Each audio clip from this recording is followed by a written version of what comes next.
been consulting with an organization, a nonprofit that's doing some great work to help kids in crisis, grade school kids who might have fallen into trouble and need a place to go, a place to stay, some mentors.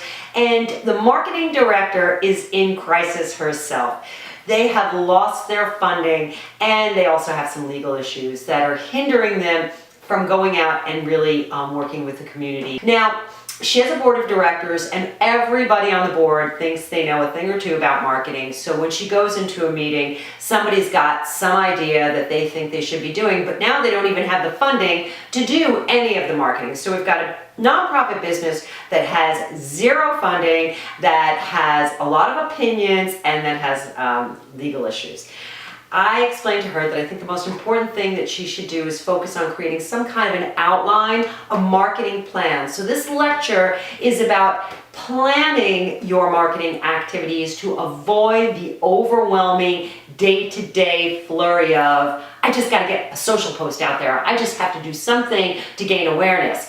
It'll keep you on track, because being busy doesn't necessarily translate to being productive. Activity without a plan is simply being busy. So there are 7 essential parts to your marketing plan. And it starts with a summary, but it actually ends with a summary because it's the last thing that you write. It starts with doing some research about competition, where your market is headed, what threats that might be coming your way, what technologies are disrupting your market, doing a SWOT analysis, your strengths, your weaknesses, your obstacles, and the threats that are going to possibly affect your business.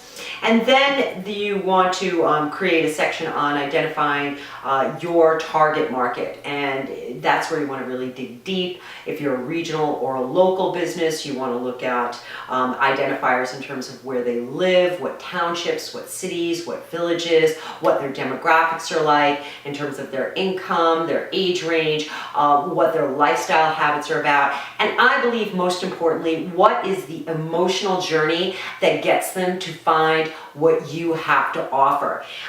From this information, you will create a marketing strategy, and that marketing strategy will be based around 3 things.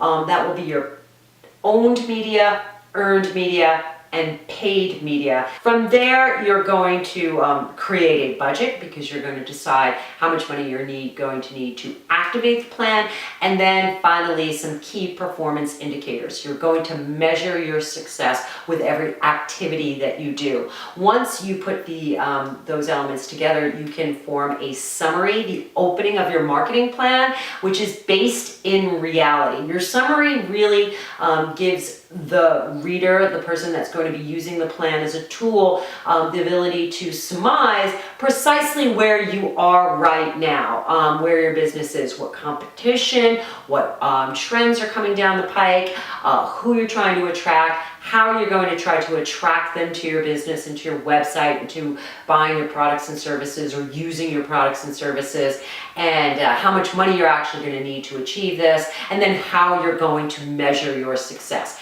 And this plan does not need to be an 80-page document. Actually, it's a living, breathing organism.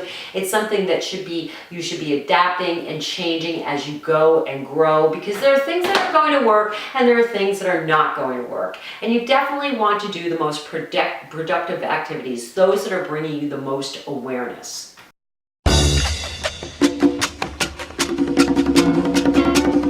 The first part of your marketing plan has you digging deep for information about the market that you want to tap into.